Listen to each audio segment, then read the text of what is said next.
Pair of linear equations of two variable. इसमें हम लोगों ने देख लिया था कि linear equation of two variable कैसा होता है, और फिर linear equation of two variable एक लाइन को रिप्रेजेंट करता है। और अगर पेयर ऑफ लीनियर इक्वेशन दिया हुआ है तो हम उसका सॉल्यूशन कैसे निकालेंगे। हम लोगों ने पहला मेथड देखा था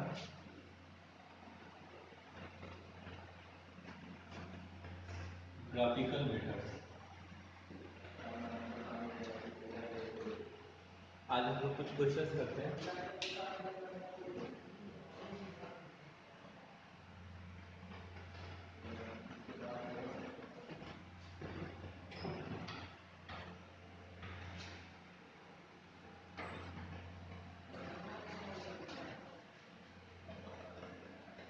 सबसे पहले एक्सरसाइज 3.1 का क्वेश्चन करते हैं। लैंग्वेज का क्वेश्चन है, लैंग्वेज प्रॉब्लम। क्वेश्चन है, after tales his daughter 7 years ago I was 7 times as old as you। Means 7 साल पहले वो जो आफ्ताब है वो अपने डॉटर का 7 times. Also 3 years from now means present से 3 years लेटर, 3 साल के बाद 3 साल आगे। I shall be 3 times as old as you will be. तो बोल रहा है ये जो कंडीशन है, इस कंडीशन को हमको पेयर ऑफ लीनियर इक्वेशन में दिखाना है। उसमें भी कैसे, टू वेरिएबल्स में। तो सबसे पहले दो वेरिएबल बनाएंगे, एक आफ्ताब है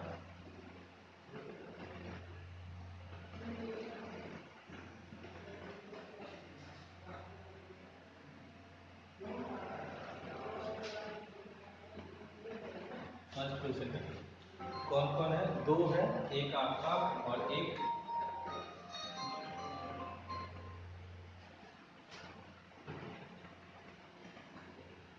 उसकी डॉटर।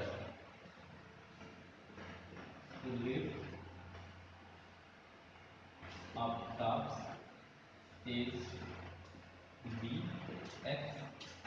और हमको दो वेरिएबल बनाना है। हम चाहते हम अगर चाहेंगे तो इसको वन वेरिएबल से भी बना सकते हैं, मत एक्स से।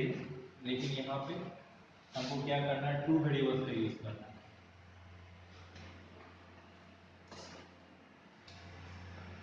तो हर डॉटर इज बी वाई। दो वेरिएबल हो गया, आफ्ताब का एक एक्स है और उसकी डॉटर का एक वाई।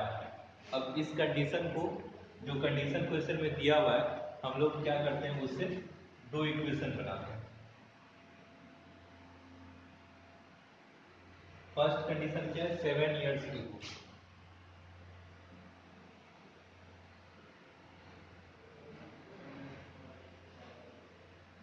पहला कंडीशन ये है 7 years ago। तो 7 years ago में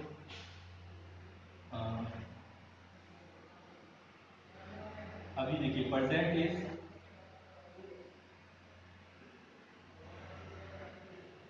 ये हम लोगों ने प्रेजेंट इज माना है। तो 7 years ago उन लोगों का एज क्या होगा,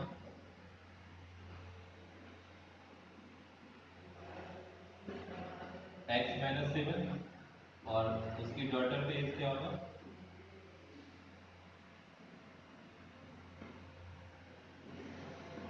y माइनस 7। ठीक, यहाँ तक का कॉन्सेप्ट क्लियर है कि प्रेजेंट इज x है और उसकी डॉटर का प्रेजेंट इज y है। 7 years ago 7 साल पहले उसका एज कितना हो जाएगा, x माइनस 7, और उसकी डॉटर का एज y माइनस 7। अब आगे क्या बोलता है, I was 7 times as you were then. मतलब इस, ये जो है आपका, इसका 7 टाइम्स है आपका age. x minus 7 equal to 7 y minus हो जाएगा।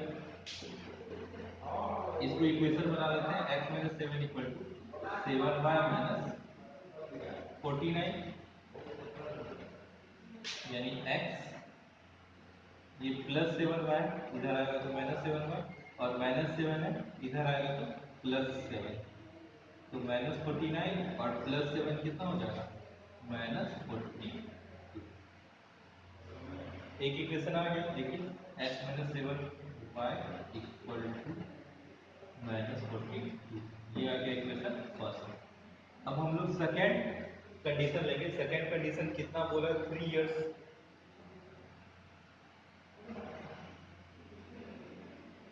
3 इयर्स फ्रॉम नाउ, मीन्स ये था 7 इयर्स एगो का केस, अब सेकेंड हो जाएगा 3 इयर्स लेटर, मतलब 3 साल के बाद। आपका एज क्या हो जाएगा,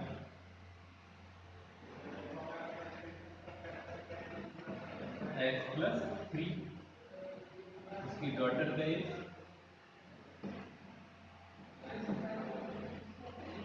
कितना हो जाएगा, y+3। और कंडीशन क्या बोल रहा है कि ये जो आफ्ताब का एज है इसका 3 टाइम्स हो, यानी x+3 इक्वल टू 3 y+, इसका 3 टाइम्स। इसमें इक्वेशन क्या बनाएंगे, x+3 इक्वल टू 3y+9, 3 को y से मल्टीप्लाई करेंगे 3y, 3 3 जा 9, ये हो जाएगा x minus 3y equal to 9 minus 3 कितना हो जाएगा 6। ये आ गया हमारा सेकेंड इक्वेशन।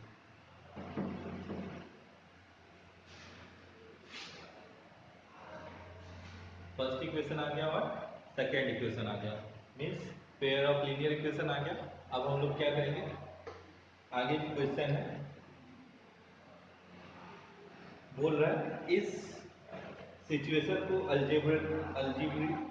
अल्जेब्रिकली और ग्राफिकली रिप्रेजेंट करना है। तो ये अल्जेब्रिकली हो गया। अब ग्राफिकली अगर हमको करना है तो हम क्या करेंगे, इन दोनों के लिए बॉक्स बनाएंगे, दो दो सॉल्यूशन निकालेंगे और ग्राफ पेपर पे 2 लाइन रिप्रेजेंट कर देंगे। एक लाइन इस इक्वेशन को रिप्रेजेंट करेगा और एक लाइन इस इक्वेशन को रिप्रेजेंट करेगा।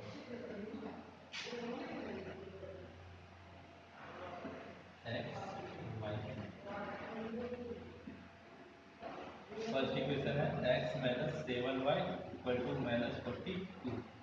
तो देखिए x को अगर हम 0 मानते हैं तो माइनस माइनस कैंसिल हो जाएगा, 7y equal to 42, means y का वैल्यू कितना आ जाएगा 6।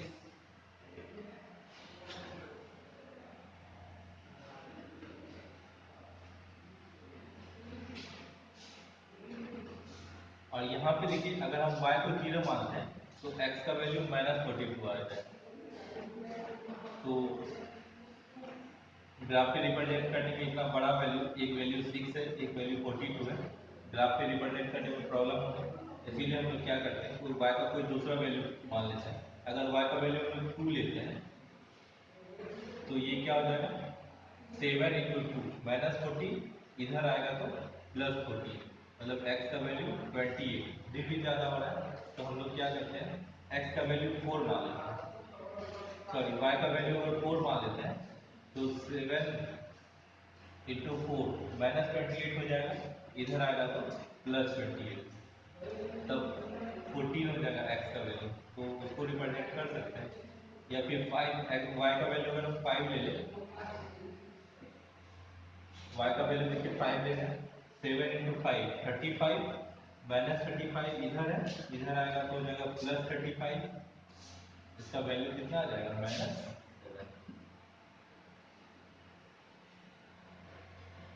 तो इन दोनों सॉल्यूशन से 0 6 और -7 5 से हम लोग फर्स्ट लाइन को, मतलब इस इक्वेशन को रिप्रेजेंट कर देंगे। और जो सेकेंड है x-3y इक्वल टू 6, इसके लिए क्या करेंगे, x को फिर से 0 मानेंगे अगर, तो -3y इक्वल टू 6 है, तो y का वैल्यू कितना हो जाएगा -2। और अगर y को हम लोग 0 मानते हैं तो ये वाला पूरा वैल्यू 0 हो जाएगा, x का वैल्यू आ जाएगा 6। तो यहाँ भी 2 पॉइंट आ गए। अब क्या करेंगे, ग्राफ पे जैसे 0 6 पॉइंट -7 5, इन दोनों को जीरो सिक्स एक्स जीरो मान लीजिए ऐसे कहीं होगा -7 5 -7 5 इधर कहीं होगा। इन दोनों पॉइंट को ऐसे मिला देंगे, ये आपका फर्स्ट कंडीशन। और ऐसे ही सेकेंड कंडीशन का भी लाइन ड्रॉ कर लेंगे तो एक और लाइन आ जाएगा जो आपका इसको रिप्रेजेंट करेगा। ये हम प्रीवियस क्लास में देख चुके हैं कि कैसे इक्वेशन को ग्राफ पे रिप्रेजेंट करते हैं।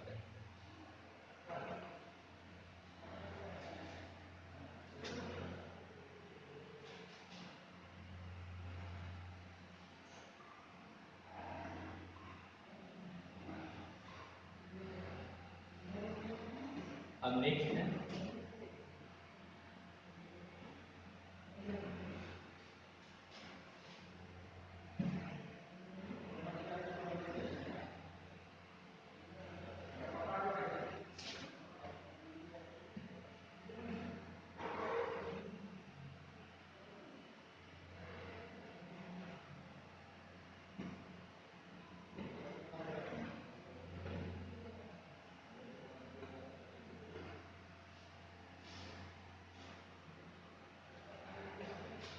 इसी क्वेश्चन नंबर 2 हम लोग देखते हैं।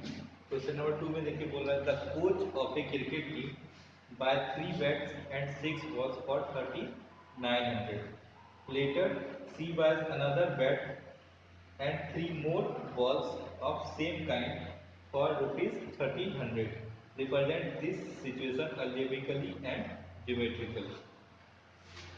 ये तो सिंपल है। बैट का प्राइस हम लोग मान लेंगे x और बॉल का y। Let price of one bat be x and one ball be y। ठीक, तो पहले में कितना 3 बैट लिया है और 6 बॉल लिया है, तो 1 बैट का प्राइस x है, तो 3 बैट का प्राइस कितना हो जाएगा 3x और 6 बॉल लिया है यानी 6y और टोटल प्राइस कितना है 3900। तो ये फर्स्ट इक्वेशन हो जाएगा। नेक्स्ट में बोला later she buy another bat means एक बैट और 3 बॉल। तो एक बैट का प्राइस x है, एक बॉल का प्राइस y है, तो 3 बॉल है 3y इक्वल टू 13। ये दोनों इक्वेशन है आपका अल्जेब्रिकली रिप्रेजेंट हो गया। अब क्या करना है इसको ग्राफ पे रिप्रेजेंट करना है। ग्राफ पे आराम से रिप्रेजेंट कर सकते हैं।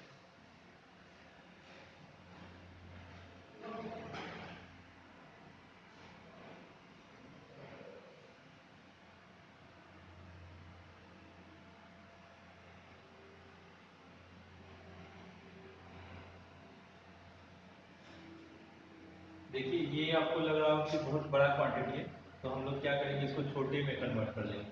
मीन्स 1300 ऐसे जो ग्राफ बनाएंगे, एक इसको बना लेंगे 1300, इसको 2600 और इसको 39, तब तो आराम से बन जाएंगे।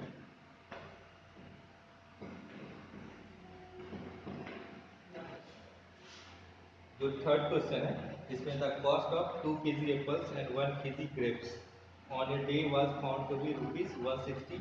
After a month 4 kg of apples and 2 kg of grapes is ₹300। Represent this situation algebraically and geometrically। Same वैसा ही क्वेश्चन है। एप्पल और ग्रेप्स दो वेरिएबल करना है, तो एप्पल का प्राइस हम लोग x मान लेंगे और ग्रेप्स का प्राइस y मान लेंगे। 2 kg एप्पल है तो 2x हो जाएगा, 1 kg ग्रेप्स है तो y हो जाएगा और दोनों को प्लस करके 160 की इक्वल कर देंगे। क्वेश्चन नंबर 3 हो जाएगा हमसे।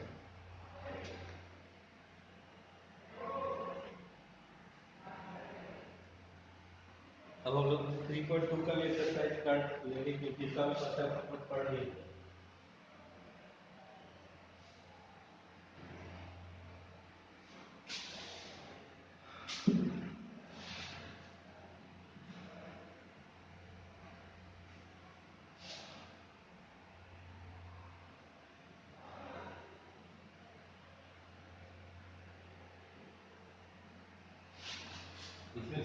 इसमें क्या था तीन कंडीशन आता था जब हम किसी का सॉल्यूशन करते हैं, फर्स्ट, सेकेंड और थर्ड। तीन सॉल्यूशन होता था। एक पहला आता था यूनिक सॉल्यूशन, जब लाइन दोनों लाइन एक दूसरे को एक पॉइंट पे इंटरसेक्ट करते थे। उसमें क्या आता था, a1 by a2 not equal to b1 by b2। Second आता था नो सॉल्यूशन, जब लाइन पैरेलल होते थे। इसमें क्या आता था, a1 by a2 equal to b1 by b2 not equal to c1 by c2। और थर्ड जो था वो केस था मैनी सॉल्यूशन का। इसमें दोनों लाइन जो आता था ग्राफ पे एक दूसरे को ओवरलैप करता था। a1 by a2 equal to b1 by b2 equal to c1 by c2। इतना आप लोगों ने प्रीवियस क्लास में देख लिया था। अब इस पे बेस्ड क्वेश्चन है आपका एक्सरसाइज 3.2 में।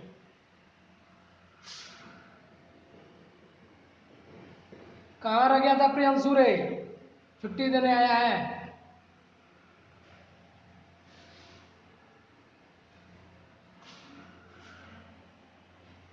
जो 3.1 में क्वेश्चन किए हैं वैसा ही क्वेश्चन 3.2 में ही है। पहला, 10 students of class 10 took part in a mathematics quiz. If the number of girls is 4 more than number of boys, find the number of boys and girls who took part in the quiz.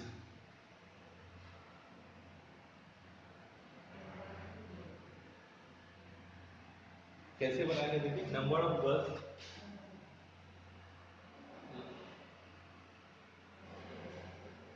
अच्छा हो गया।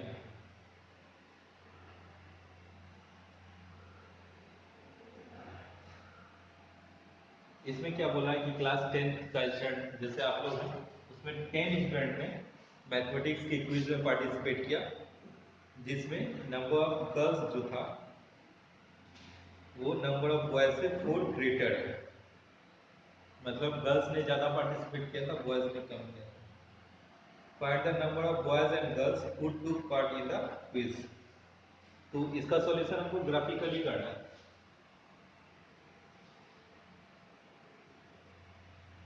तो आप लोग graph वाला copy ले लिए होंगे। देखिए, let the number of girls be x and number of boys be y. ठीक, दो वेरिएबल आ गया। इस चैप्टर 3 में हमको जितना भी क्वेश्चन करना है सब दो वेरिएबल से करना है। तो एक वेरिएबल x, एक variable y, number of girls x है, नंबर ऑफ बॉयज y। तो पहला इक्वेशन कैसे बनाएंगे, टोटल स्टूडेंट कितना था 10, तो girls plus boys total student हो जाएंगे 10। ये इक्वेशन फर्स्ट हो गया। नेक्स्ट हमको इक्वेशन सेकंड बनाना है। तो सेकंड में कंडीशन क्या बोला है कि जो नंबर ऑफ गर्ल्स है वो नंबर ऑफ बॉयज से 4 ग्रेटर है। तो नंबर ऑफ गर्ल्स ज्यादा है x minus y equal to 4।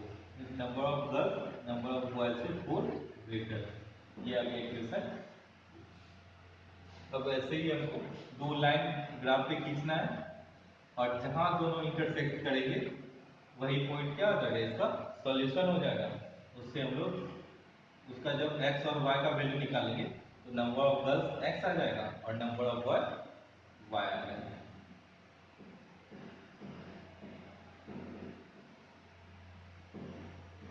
Number of girls 7 आ जाएगा और नंबर ऑफ बॉयज 3।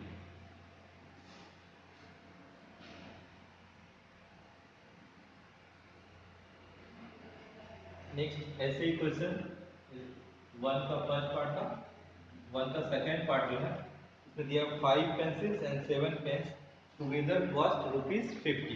तो हम लोग क्या करेंगे, एक पेंसिल का प्राइस x मान लेंगे और एक पेन का प्राइस y मान लेंगे। तो 5 पेंसिल है 5x, 7 पेंसिल है मीन्स 7y। दोनों का कॉस्ट कितना है, ₹50। उसके बाद 7 पेंसिल है तो 7x प्लस 5 पेन है तो 5y इक्वल टू 46। इसका अब दो इक्वेशन आ गया। अब इसको हमको क्या करना है, ग्राफ पे सॉल्व करना है। तो वैसे ही दो पॉइंट लेंगे, उसके बाद दो लाइन आएगा और दो लाइन जहां एक दूसरे को इंटरसेक्ट करेंगे वही इसका सॉल्यूशन हो जाएगा।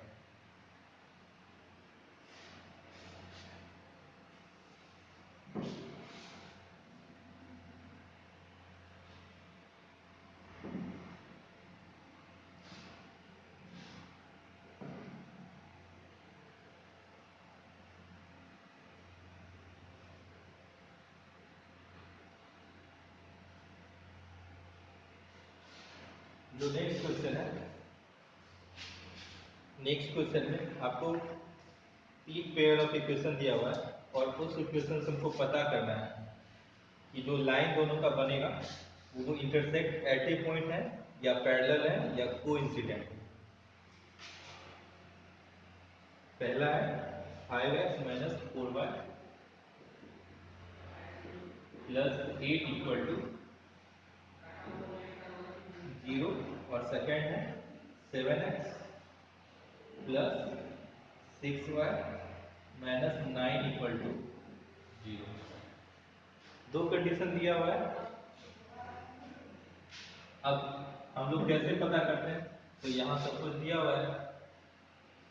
यूनिक सॉल्यूशन का मतलब intersect at a point, no solution का मतलब पैरेलल और मैनी सॉल्यूशन का मतलब कोइंसिडेंट या ओवरलैप।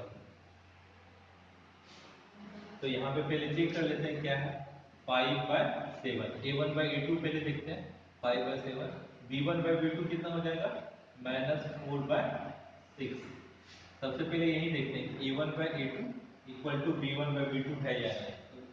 इक्वल नहीं है, means a1/a2 not equal to b1/b2 का केस यहाँ पे हो रहा है, मीन्स यूनिक सॉल्यूशन मिलेगा। इसका मतलब intersect at a point.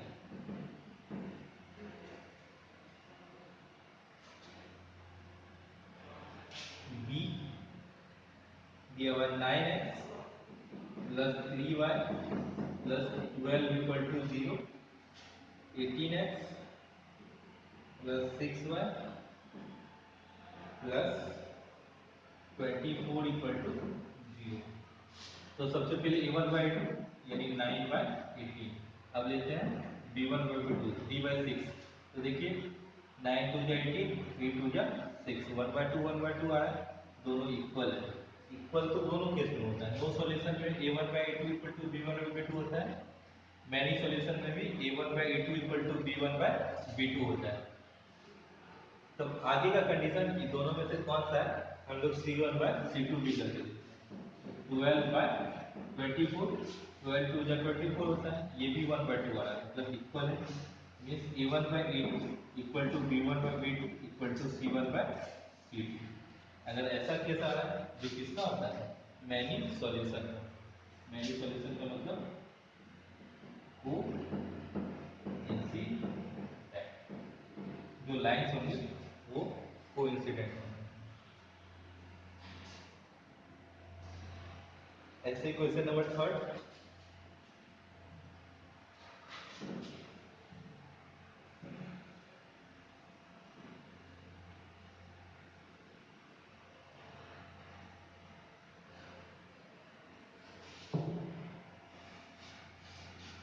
6x minus 3y plus 10 equal to 0 और एक है 2x minus y plus 9 equal to 0। a1/2 6/2, b1/2 minus 3 minus 1, तो 2 3 जा 6 माइनस 1 3 जा minus 3। a1/2 equal to b1/2 आ रहा है। अब c1/c2 करके देखते हैं। 10/9 इक्वल नहीं है, तो देखिए कौन सा केस हो रहा है, a1/a2 equal to b1/b2 not equal to c1/c2। ये वाला केस हो रहा है। ये वाला केस किसका है, नो सॉल्यूशन का। और नो सॉल्यूशन कब आता है, जब लाइन का पैरेलल।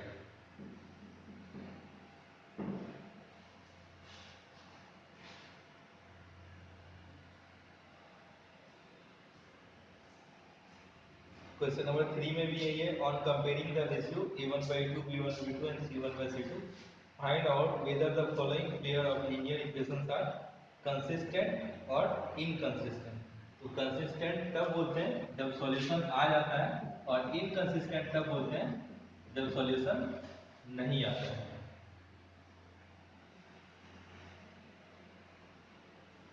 तो ये रेशियो से पता चल जाएगा।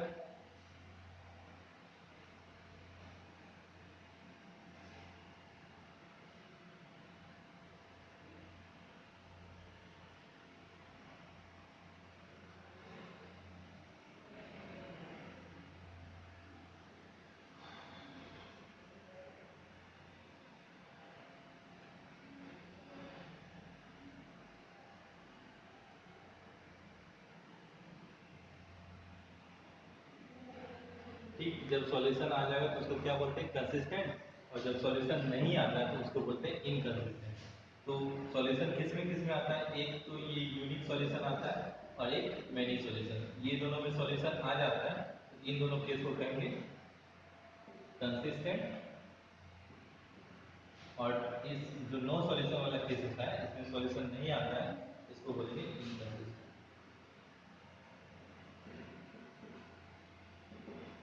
तो रेशियो दिया हुआ है, जैसे अभी हम लोग ये वाला क्वेश्चन एकदम सेम वैसा ही है। आपको a1/2 equal to b1/2 equal to c1/c2 check करना है, और जिस तरह का अगर सॉल्यूशन आ जाता है दोनों में से कोई भी, या तो यूनिक सॉल्यूशन या तो मैनी सॉल्यूशन, तो वो कंसिस्टेंट के केस में चला जाएगा, और अगर नो सॉल्यूशन वाला केस आता है तो वो इनकंसिस्टेंट।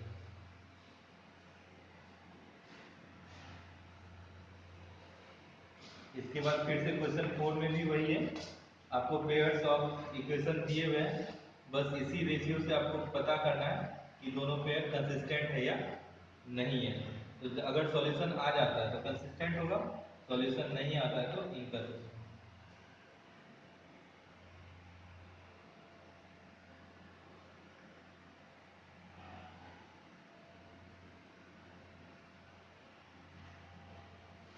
दिक्कत कुछ है क्या? और क्या है अभी तो टाइम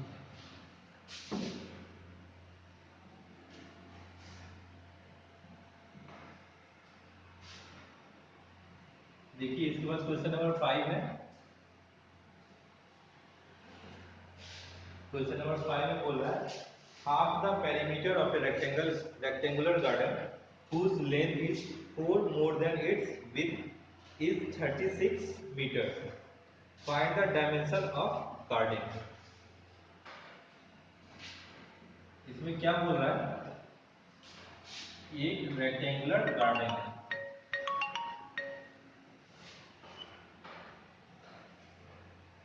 तो हम लोग लेंथ को x मान लेते हैं और ब्रीथ को y मान लेते हैं। दो वेरिएबल आ गया, सबसे पहले तो हमको दो वेरिएबल यूज करना है, तो दो वेरिएबल आ गया, ये लेंथ वाला x है और ब्रीथ y। तो अब दो इक्वेशन बनाना है, दो इक्वेशन के लिए दो कंडीशन हमको चाहिए। तो पहला कंडीशन दिया हुआ है कि length is 4 more than its width, means length और विड्थ का डिफरेंस कितना है 4, तो x minus y equal to 4, ये एक इक्वेशन हो गया। अब नेक्स्ट क्या बोल रहा है, हाफ द पेरीमीटर।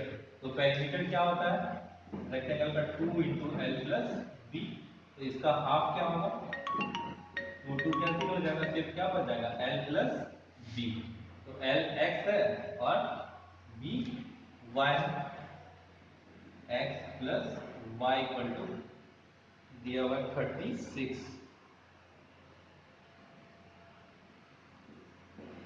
दो इक्वेशन आ गया, अब हमको इसको सॉल्व करना है। तो अभी आपको जब तक दूसरा मेथड नहीं है तब तक ग्राफिकल से ही करेंगे। तो क्या करेंगे, ऐसे टेबल बना लेंगे, दो पॉइंट आएगा, एक लाइन इसका फिर एक लाइन इसका, दो लाइन बना लेंगे। दो लाइन जो जहां एक दूसरे को इंटरसेक्ट करेंगे वही क्या हो जाएगा, इसका सॉल्यूशन हो जाएगा। तो जो x का वैल्यू आएगा वो लेंथ हो जाएगा, और जो y का वैल्यू आएगा वो ब्रीथ हो जाएगा।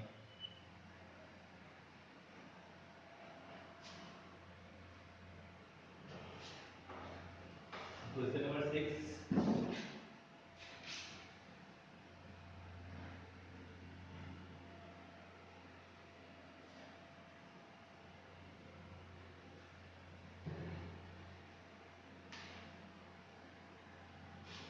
क्वेश्चन नंबर 6 में एक इक्वेशन दिया हुआ है 2x plus 3y minus 8, 2x plus 3y minus 8 equal to 0, एक इक्वेशन दिया हुआ है। अब बोल रहा है इसके बेसिस पे हमको और इक्वेशन बनाना है। एक इक्वेशन तो दिया हुआ है और हम लोग क्या कर रहे हैं, पेयर, मीन्स एक इक्वेशन और चाहिए। तीन केस दिया हुआ है। पहला केस है इंटरसेक्टिंग लाइन। इंटरसेक्टिंग लाइन कब होता है, जब यूनिक सॉल्यूशन होता है, means a1 by a2 not equal to b1 by b2 होना चाहिए। तो यहाँ कोई भी बहुत सारा आंसर इसका हो सकता है। 2x की जगह यहाँ पे 4x लेते हैं, लेकिन यहाँ पे सिर्फ 6x नहीं होना चाहिए, क्योंकि अगर 6x होगा a1 by a2 equal to b1 by b2 हो जाएगा, जो कि हमको नहीं करना है। तो 6 के अलावा कुछ भी आप रख सकते हैं। तो यहाँ कुछ भी 5 लिख देते हैं माइनस 9 इक्वल टू 0। तो ये दोनों लाइन ऐसा होगा जो इंटरसेक्टिंग होगा और यूनिक सॉल्यूशन बनाएगा। अब सेकेंड कंडीशन में क्या बोल रहा है कि पैरेलल लाइंस। अब सेकेंड में हमको लाना है पैरेलल लाइन से। तो पैरेलल लाइन में देखिए क्या कंडीशन होता है, a1 by a2 equal to b1 by b2 not equal to c1 by c2। तो 2 की जगह 4x तो ले लेते हैं। अब ये दोनों भी इक्वल होना चाहिए, तो 3 2 जा 6y हो जाएगा। देखिए a1 by a2 equal to b1 by b2 हो गया। अब यहाँ पे c1 by c2 नहीं होना चाहिए, तो माइनस 16 के को छोड़ के और कोई भी वैल्यू हो सकता है। तो 16 नहीं लेते हैं, 14 ले लेते हैं इक्वल टू 0। ये आपका हो गया कौन सा, पैरेलल वाला केस। अब एक केस और है कोइंसिडेंट लाइन वाला।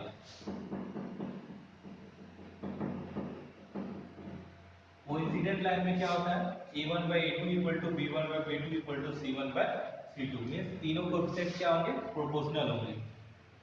तो 2 3 जा 6x, 3 3 जा 9y और 8 3 जा 20। यहाँ देखिए a1 by a2, b1 by b2 और c1 by c2 तीनों इक्वल है। कोई डबल भी ले सकता है, मतलब 4 6 और 16, तो 5 टाइम्स भी ले सकता है 6, बस प्रोपोर्शनल जो रेशियो है वो इक्वल होना चाहिए।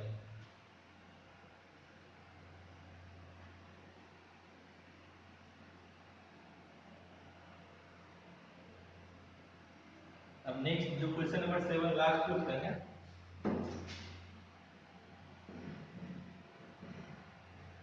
इसमें आपको दो इक्वेशन दिया हुआ है।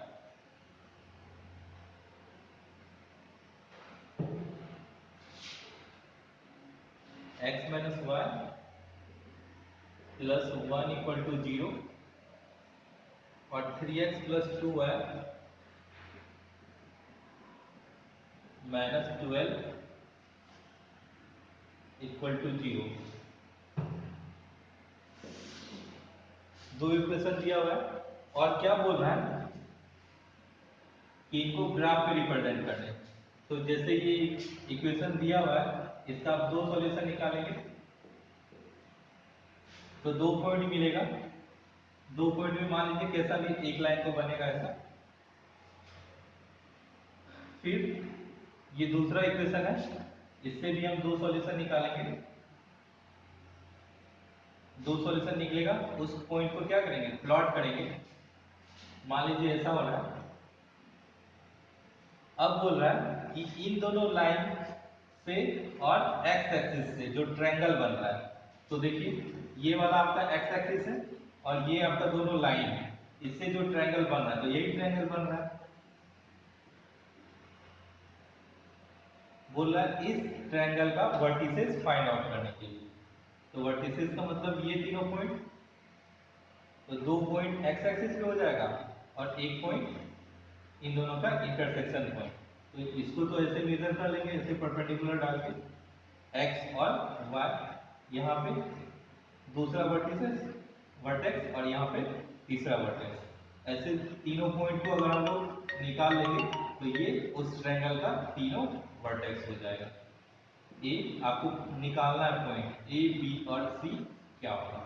ए का कोऑर्डिनेट क्या होगा, बी का कोऑर्डिनेट क्या होगा और सी का। इसमें सॉल्व वॉल्व कुछ नहीं करना है, बस आपको क्या करना है, 2 पॉइंट लेके एक लाइन खींचना है, फिर 2 पॉइंट लेके दूसरा लाइन खींचना है, ऑटोमेटिक आपको एक और एक्स एक्सिस तो पहले से ड्रॉ रहेगा ही, ऑटोमेटिक आपको एक ट्रायंगल बना हुआ मिलेगा। आपको ट्रायंगल का तीनों वर्टेक्स का कोऑर्डिनेट फाइंड आउट करना है, बस यही आपका आंसर हो जाएगा। आपका 3.1 और 3.2 क्लियर हो गया। अगर किसी को डाउट है तो पूछ लीजिए।